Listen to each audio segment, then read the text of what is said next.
Olá, veja os destaques de hoje no Ubra Notícias. Mais uma morte por leptospirose confirmada no estado. Vítima era moradora de Viamão. A água começa a baixar no bairro Matias Velho, o mais atingido pela enchente em Canoas. Alguns locais seguem inacessíveis. Novo corredor humanitário liberado em Porto Alegre. Trajeto na Zona Norte é mais uma opção para a saída da capital. É agora no Ubra Notícias.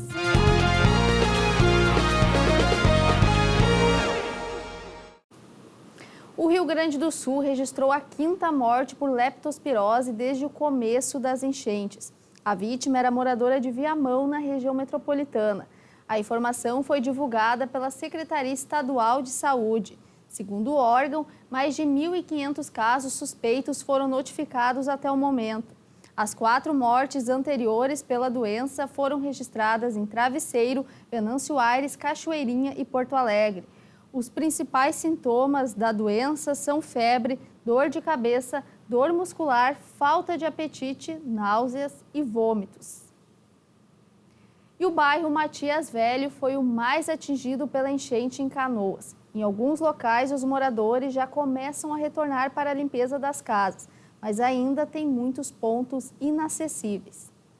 A Carla e o João estão há quase um mês fora de casa. Todos os dias eles conferem de longe, na esperança que a água tenha baixado onde eles moram com mais 9 filhos. Não tem como, a gente achou que aqui estava mais baixo, né? Mas não baixou. Tá horrível. Eu vi como é que tá para tirar a sujeira, para limpar, né? Ali a Porto Alegre tá bem complicada a situação, porque tá toda a rua aqui, as outras ruas tudo já baixaram, mas a Porto Alegre ainda tá embaixo da água. Agora é limpar e levantar as mãos, trabalhar e conseguir tudo de novo, né? Pra frente, não adianta nada. Porque adianta que fazer tudo de novo, não adianta. Porque foi crítico. A Marisa mora próximo, no bairro Matias Velho. Na frente da residência ainda tem bastante água. Ela segue fora de casa, mas conseguiu iniciar a limpeza. Nessa mesa está tudo o que vai tentar salvar. Móveis, carros foram perdidos. A água subiu tão alto que arrancou até o gesso da casa. Um cenário de destruição. Como uma zona de guerra, assim, tudo revirado, tudo estragado, né? Acabou tudo. Reformar toda. Começar do teto ao chão, tudo, né? Tudo, memórias de fotos das crianças pequenas e tudo foi embora. Né? Perdemos tudo mesmo. Começar de novo. Nessa casa, os familiares se reuniram para ajudar na limpeza.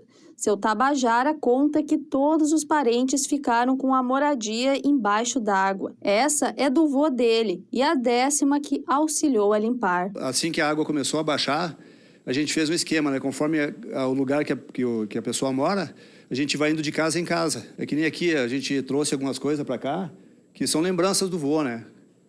Algumas fotografias, vai tentar se recuperar algum documento, algumas coisinhas assim que ele pediu para que a gente tentasse, né, recuperar o máximo de coisa. Com tudo perdido, ele busca forças em um ensinamento que escuta desde a infância. E a gente vai lutar, que é o que a gente sabe fazer.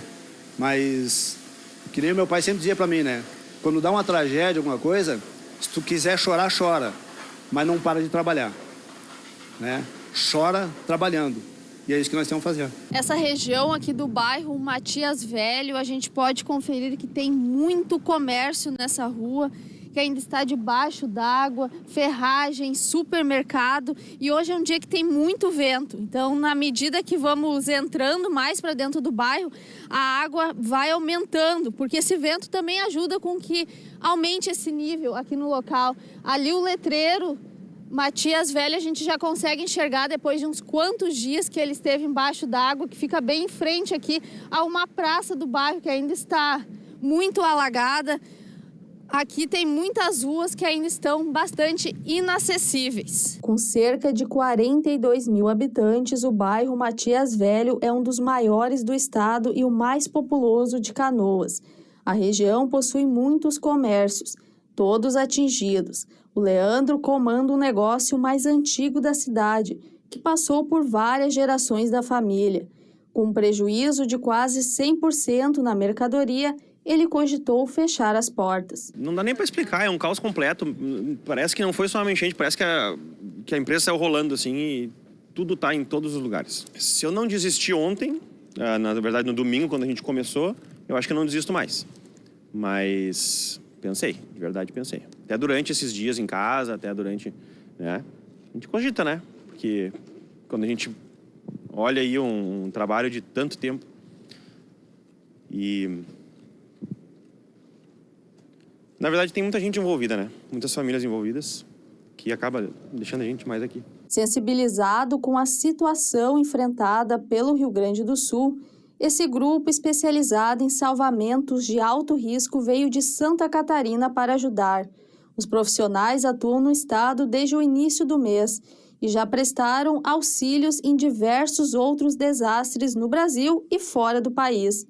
Nacionalmente, nunca viram nada parecido. Eu acredito que esse cenário hoje é um dos maiores desastres climáticos do Brasil, né? Vai ser um dos maiores do Brasil hoje. E muito parecido com isso, você vai lembrar lá, quem lembra daquele terremoto, aquele tsunami, aquele terremoto com tsunami no Haiti, né? Então ficou muito parecido o cenário daquela região com aqui.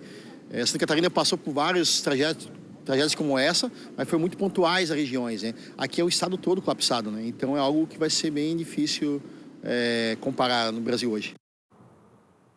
O bairro Sarandi, em Porto Alegre, foi um dos mais atingidos pelas enchentes. Muitos locais ainda estão alagados e, por isso, na segunda-feira, moradores protestaram, querendo voltar para as casas. Vamos conferir agora como está a situação dessa região. Moradores do bairro Sarandi, da zona norte de Porto Alegre, sofrem há mais de 20 dias com os alagamentos da região.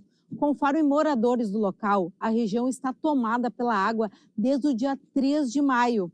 As casas de bombas da região ficaram alagadas e pararam de funcionar. A situação se agravou quando os diques próximos a Fiergues e da Vila Nova Brasília não suportaram o volume de água e extravasaram. O maior problema da região hoje é a falta de luz e conversamos com alguns moradores para explicar a situação. Veio vindo pela avenida ali, aí chegou ali, veio vindo para cá, mas pouquinho, né? Nunca imaginei que quando foi 11 horas da noite, começou a subir aqui a calçada e foi, né? E daí como é que vocês saíram? Não saímos, ficamos no meio da água, até de manhã cedo. Nossa! Levantando os móveis, tentando fazer alguma coisa, ficamos na água. E saímos de barco depois do outro dia. Porque a água estava aqui, ó. Ficou aqui a água, ó. Dava aqui, ó. Nós queremos luz para voltar para casa. Nós queremos luz para voltar para casa, que não tem luz. Já ligamos e não adianta. Empresas da região estão ainda sem luz e na fase de limpeza e recomeço. Nós estamos limpando elas, limpando o ambiente também. Vamos começar a fazer teste essa semana para ver o que ainda está funcionando. Mínimo um mês agora para ver certinho o que aconteceu de danos. Bem complicado.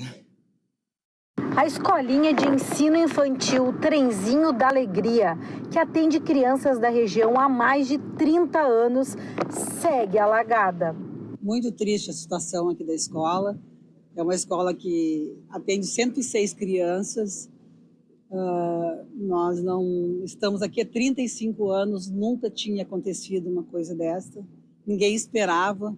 E hoje tu entra aqui, tu vê a destruição de todos os bens materiais que tu compra com tanto sacrifício, tá? E tu entrar e tu vê jogado desse jeito. A tristeza. E as crianças também, nossas crianças também não estão muitos em abrigo, em casas de familiares, porque as suas casas também foram alagadas. Eu fico muito triste pela escolinha do meu filho, porque ele estava indo muito bem da escolinha e agora ele pergunta todo dia pela escolinha dele e a gente leva ele lá e ele diz: ai meu Deus, a minha escolinha está tudo cheia d'água, quando que eu vou voltar para a escolinha?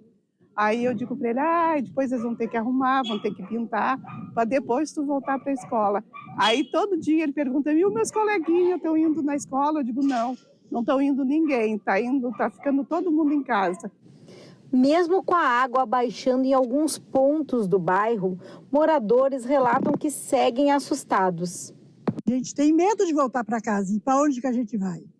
Ninguém pode pagar um aluguel, uma coisa. Eu já não saí daqui por causa disso. Sim. Porque foi uma vila que o meu pai veio para cá, tinha 10 anos de idade.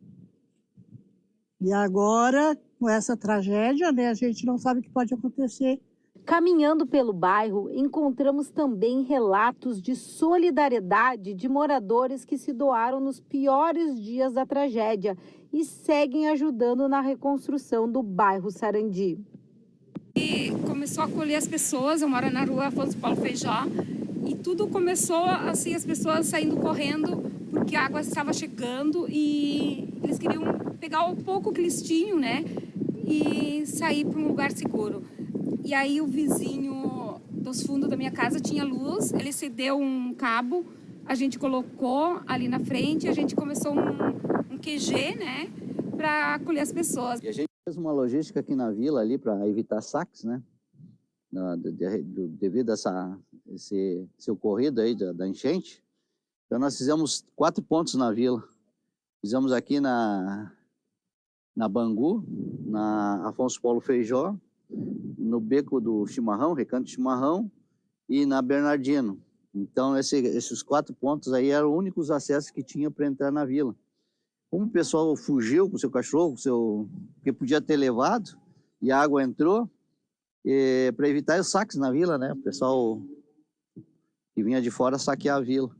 E a gente fechou a vila nesses 4 pontos, são os pontos que poderiam entrar na vila, e a gente avisou o pessoal que estava no abrigo, que poderia ficar descansado, né? Que a gente ia cuidar da vila, né? Mas tudo moradores, né?